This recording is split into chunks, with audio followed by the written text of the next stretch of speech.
Patnubay at gabay ng magulang ay kailangan sa mga batang manonood.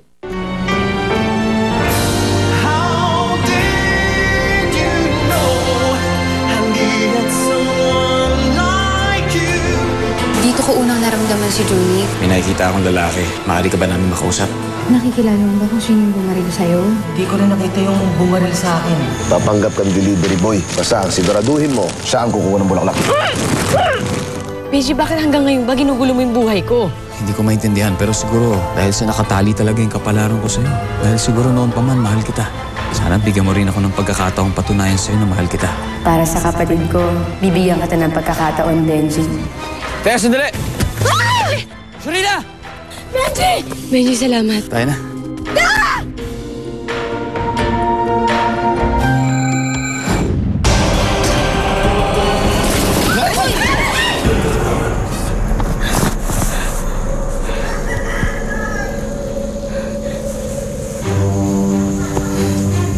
Benji!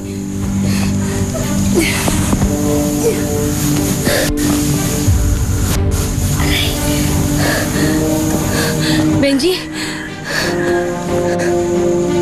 Benji! Benji! Benji, gumising ka! Benji! Benji! Benji! Benji! Sharina? Benji. Benji, buhay ka. Nabuhay ako nang dahil sa'yo.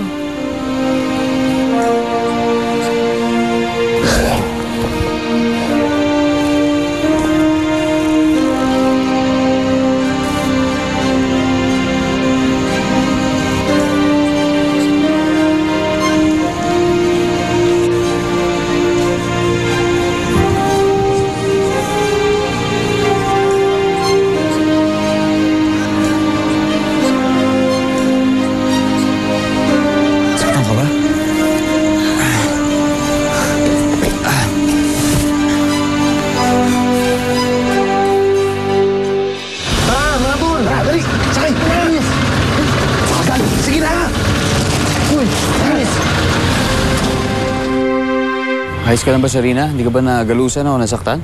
Ikaw talaga, Benji. Ikaw na nga yun na daganan ko. Ikaw pinagtatanong sa akin kung ayos lang ako. Ayos lang, huwag mo na akong intindihan. Sharina? Desa.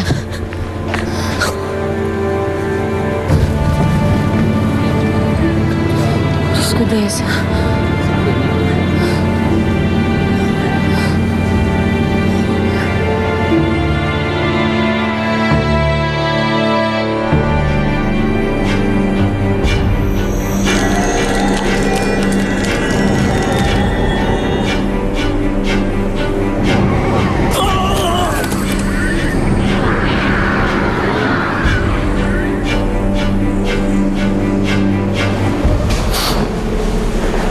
Hindi pa ba natin hihingin yung ransom para dito?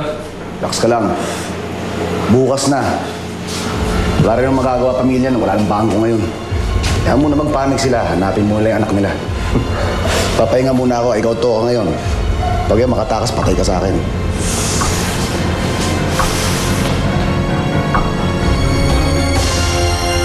Para ka palang si Superman, no? Talagang tinalon mo si ate. Alam mo may ginagawa mo? Pwede ka mamatay dun, ah. Hindi ko naman iniisip yung mga yan eh. Para sa akin lang, gusto ko lang talaga mailigtas yung ate mo. Gusto ka sa ate ko, no? Ano? Gusto ka, no? Sabihin mo na. Hindi ko Kain masasabihin. mo na kayo. Sige, ate. Benji. Salamat. Benji, total, andito ka na rin, no? Kasi... Oo nga pala. Hindi ko nakakalimutan yung pangako ko sa'yo. Ayun. Ipag-uusap ko kayo ni Junit. Pangako yan. Thank you, thank you. Kain. Sarina. Sige. Gawa mo to? Binili ko lang dyan sa panideria. Hawak niya ngayon ng mga kamay mo, Monica. Junie, hanggang ngayon hindi pa rin nahuhuli yung pumatay sa'yo. Sorry talaga. Sorry din, Monica. Bigla na yung sinagsulputan dun sa bangko eh. Kaya hindi ko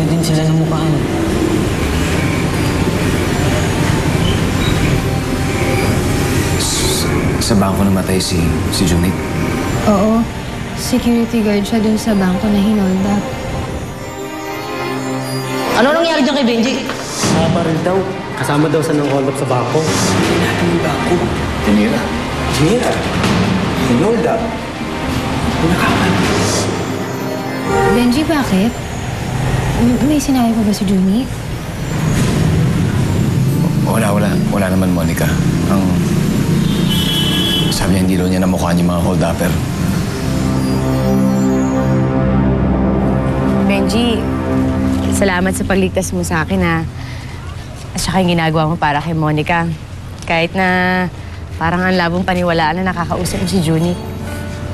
Marami kasi talagang bagay sa mundo na hindi may paliwanag, Shalina. Na kahit hindi ko to may paliwanag, masaya ako sa nangyayari sa ating dalawa. Kahit sa'yo, sa akin.